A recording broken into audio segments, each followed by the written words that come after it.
I am Simon Bورgین. We are with Dr. Isaac Asimov, a biochemist who may be the most widely read of all science fiction writers.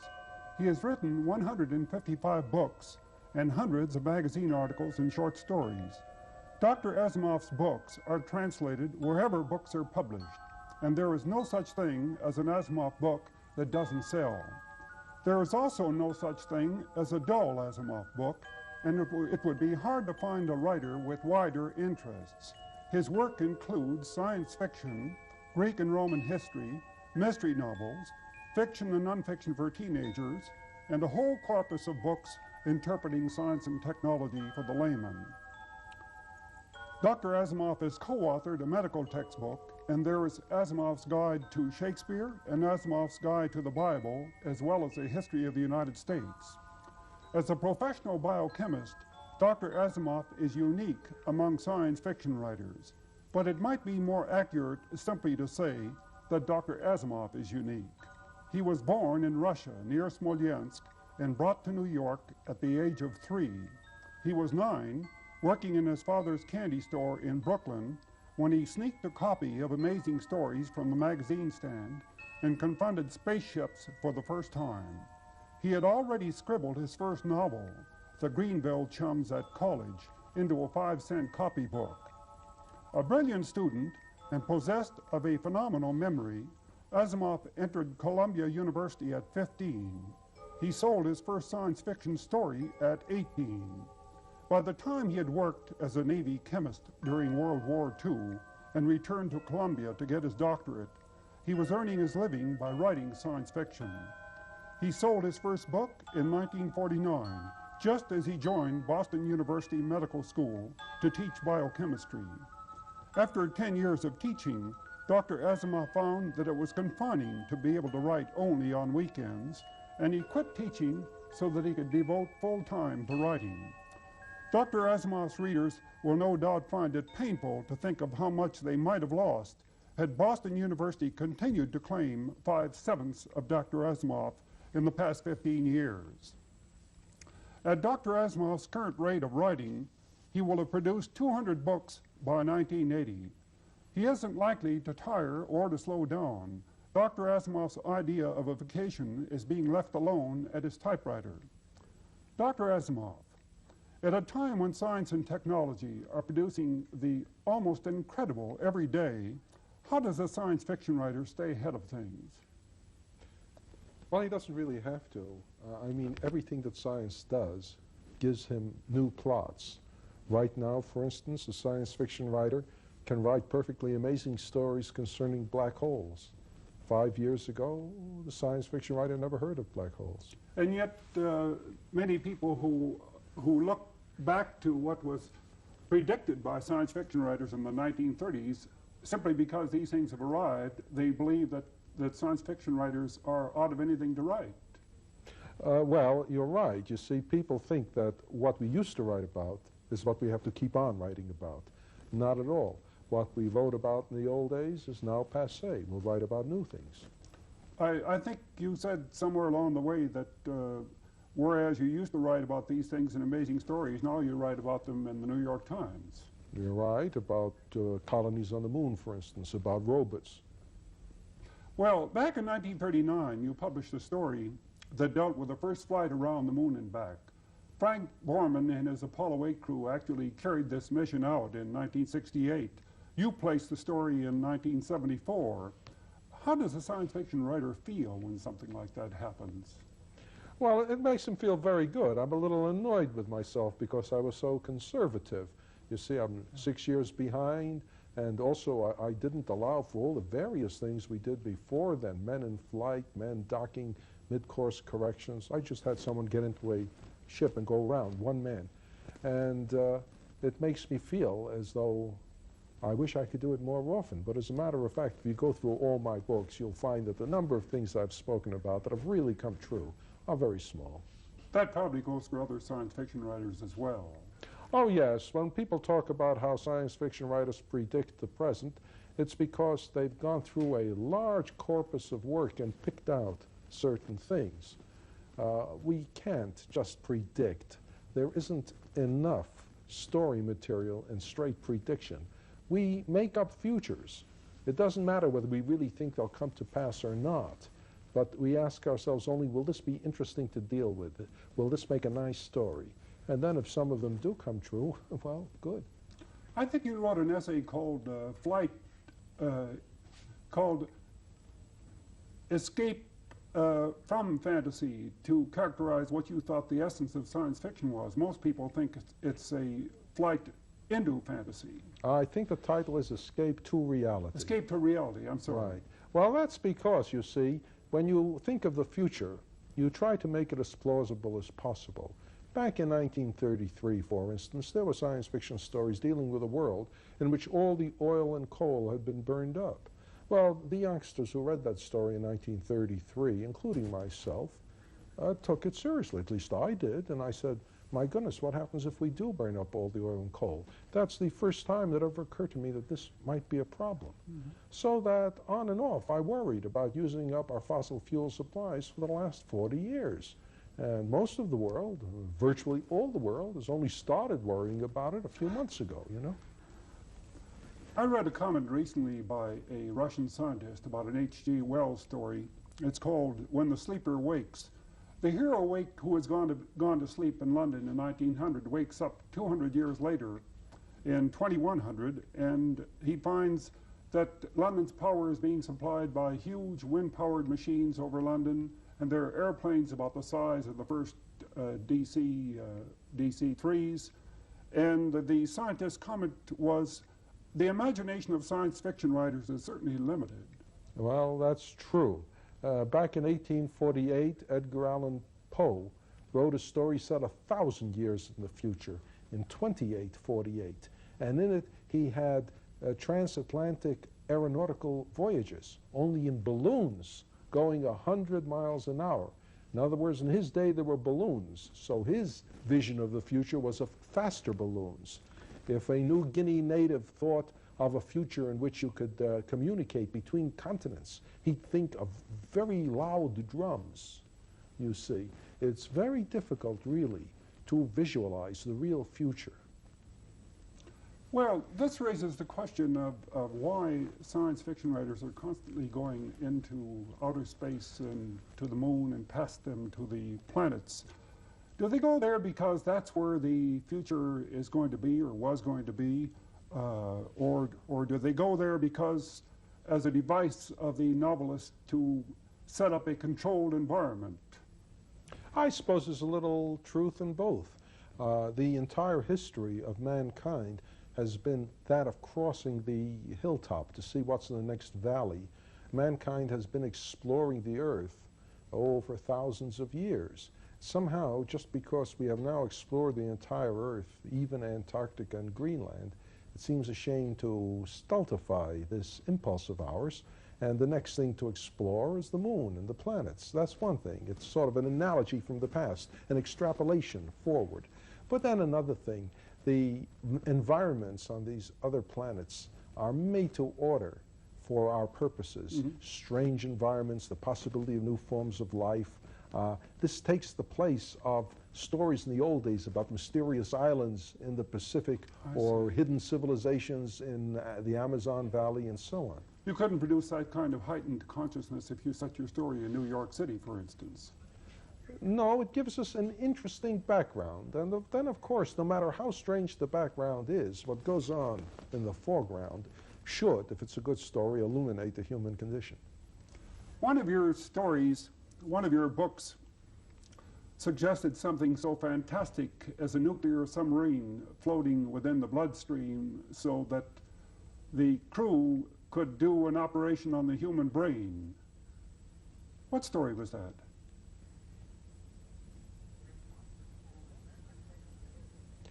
That was Fantastic Voyage, and it was an unusual book of mine in the sense that I'm not responsible for it. They made the movie without me, but then they came to me and asked me would I novelize it.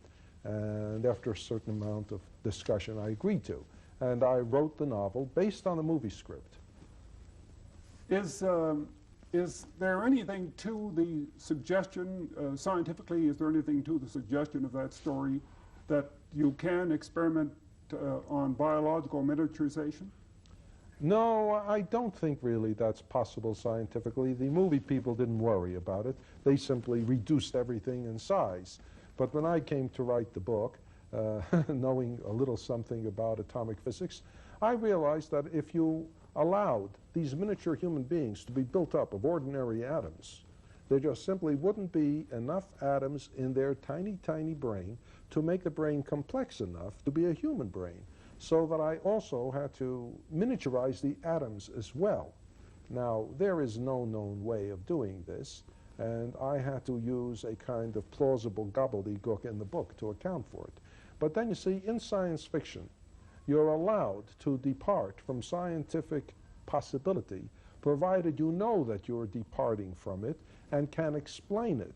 The reader will go along with you into the realm of fantasy if you will give him an excuse. But to do it without realizing you are going into fantasy is insulting to the intelligent reader.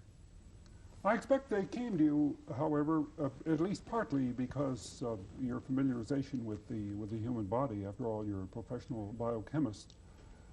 Well, they wanted somebody who would make the entire project sound plausible, and I did my best.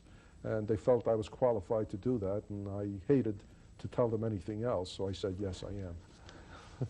Dr. Asimov, a writer who turns out 4,000 manuscript words a day, book upon magazine, article upon book, would seem to be in some kind of race. Well, I'm not. It seems so, but it isn't so. Actually, what it amounts to is that I'm not happy except when I'm writing. It's the only way, it's almost the only way I can think of to spend my time pleasantly. And so I'm naturally drawn to the typewriter at all times. The day is lost in which I don't type. Deadlines hold no terror for you? No, because I know that if I have an article to write, I can generally write it without trouble whenever I sit down. So if there's an article that must be written within, say, 2 weeks, as there happens to be one, I'm not concerned because sometime before the 2 weeks is up, I'll sit down, and whatever day I sit down on, by the end of that day, the article will be written. A colleague of yours once said that if he read all of your books, he wouldn't have time to write any himself. Well, it's reversed in my case. Considering how much I write, I'm having very little time in which to read anyone else's. I think it's a book a month for the last 4.5 years. It's been a book a month. I mean, it's not something I've set myself as a goal. I just worked it back, and I said, my goodness, it's a book a month. I think there's a general impression that the best science fiction writers are American and British. Is that your opinion?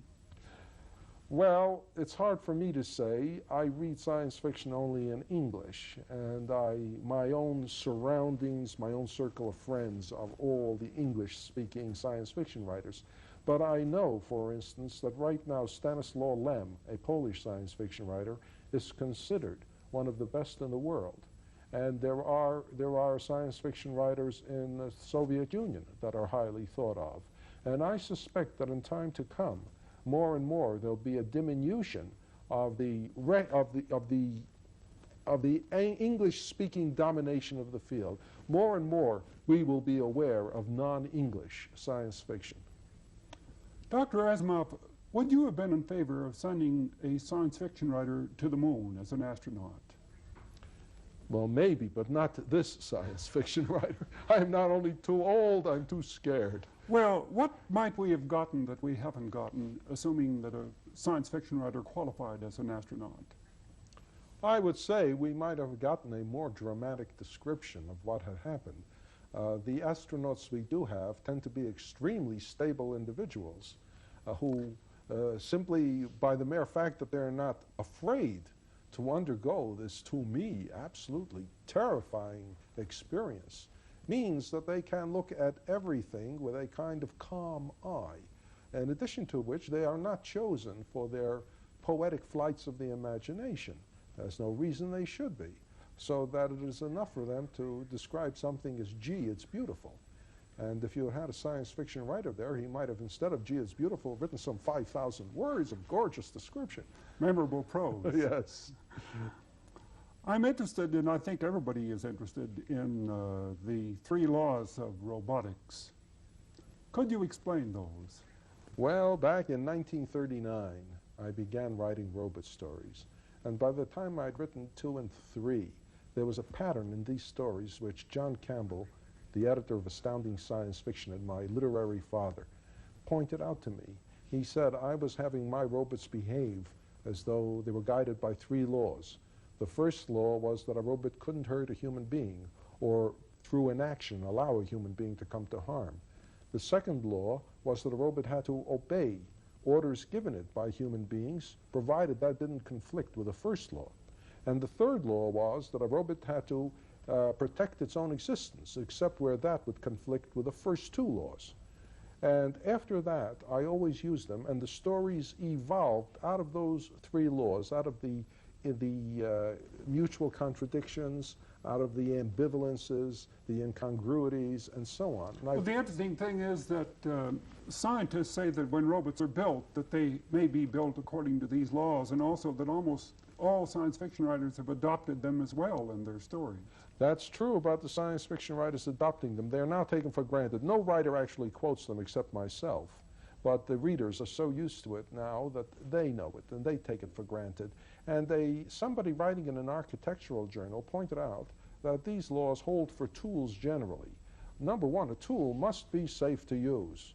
And 2, provided it is safe to use, it's got to do what you want it to do. And 3rd, provided it is safe to use and it does what you want to, it's got to last. But could your 3 laws of robotics be overloaded on the side of humanism? There are those who believe that the machines we create are going to be Frankensteins. Well, of course, the 3 laws of robotics were originally invented by me in order to avoid the Frankenstein motive, because before I wrote my stories, most robot stories were filled with this Frankenstein bit about the robot destroying its creator. There are some things that men were not meant to know. However, having worked with the 3 laws for 35 years practically, I was asked to write a robot story to end all robot stories, so I wrote one in which robots became so intelligent that by any reasonable definition, they defined themselves as human beings, you see. So that now the 3 laws of robotics became the 3 laws of humanics.